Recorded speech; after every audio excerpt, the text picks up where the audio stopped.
Today, the man believed to be responsible for Saturday's explosions in Manhattan and New Jersey, 28-year-old Ahmad Khan Rahami, was taken into custody after exchanging fire with Garden State Police.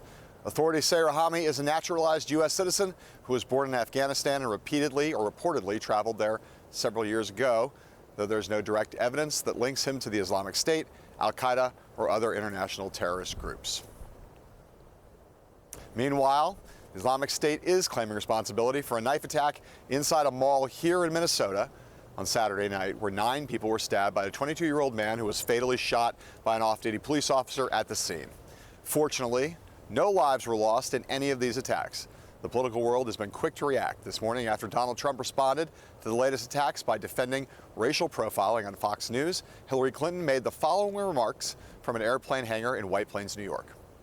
We also know from the former head of our counterterrorism center, Matt Olson, that the kinds of rhetoric and language that Mr. Trump has used is giving aid and comfort to our adversaries. That's why I've been very clear. We're going after the bad guys, and we're going to get them. But we're not going to go after an entire religion. We choose resolve, not fear. We will not turn on each other or undermine our values. We'll stand together because we are stronger together in the face of this threat and every other challenge. That aid and comfort comment has gotten the most notice today. Those words echo verbatim the legal definition of treason.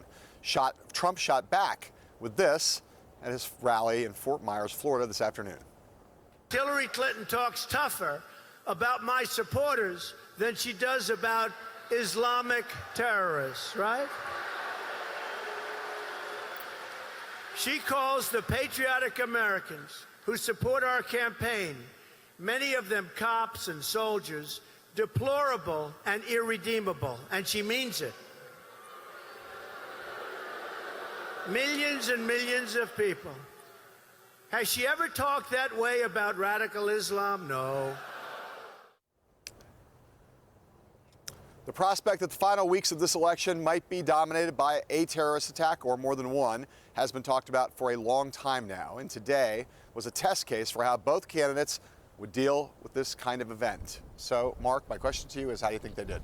I think they both played to their strength. I think each of them's got 2 things going for them. For Hillary Clinton, she's got a more traditional resume on national security. Voters, on some measures, look at her as stronger there. And Trump does things that are untraditional that the Clinton folks and Hillary Clinton can jump on. On Trump's side, he has been a strength candidate. He talks about immigration. He talks about fighting terror in a way that base voters, Republican base voters at least, find appealing. And the other thing Trump has going for him is traditionally Republicans have done better when national security is at the forefront. Not always, but traditionally and usually. Right. And I think right now, I'm not prepared to say who did better today or who's going to win if this dominates, but they both showed their cards that they think are strong. Right. I mean, it's always uncomfortable for us when we try to talk about the political implications of these things because there's serious things and people are being hurt and there's threat and jeopardy. And so to talk about like who's politically capitalizing the best is not like it's a little awkward, right?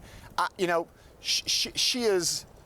Because of, as you say, her traditional resume, there's also this thing now that the temperament contrast that she's trying to do, which is essentially to say, I am not only more experienced in a traditional way, but I'm also just more sober, and I'm going to plays into that every day. Be calming. And Trump is doing things that do play to his strengths, but they're also, I mean, he says things that are ridiculous today. The idea that if Trump became president, terrorism would end. We will never have events like this in the future. I don't think there's any reasonable person who believes that anybody in the Oval Office can end terrorism. But for some number of Republican voters, and it's true what you say, the Republican Party right now, generically speaking, is held in higher regard by voters than Democrats are on this question of keeping the country safe. And there are many Democrats who say if terror is front and center, it'll help Trump. So yeah. She worked really hard. Her team worked really hard. It's clear neither side's going to give any quarter, change the subject. They both recognize when this dominates the news, this is what they have to talk about. This is the terrain they have to fight on.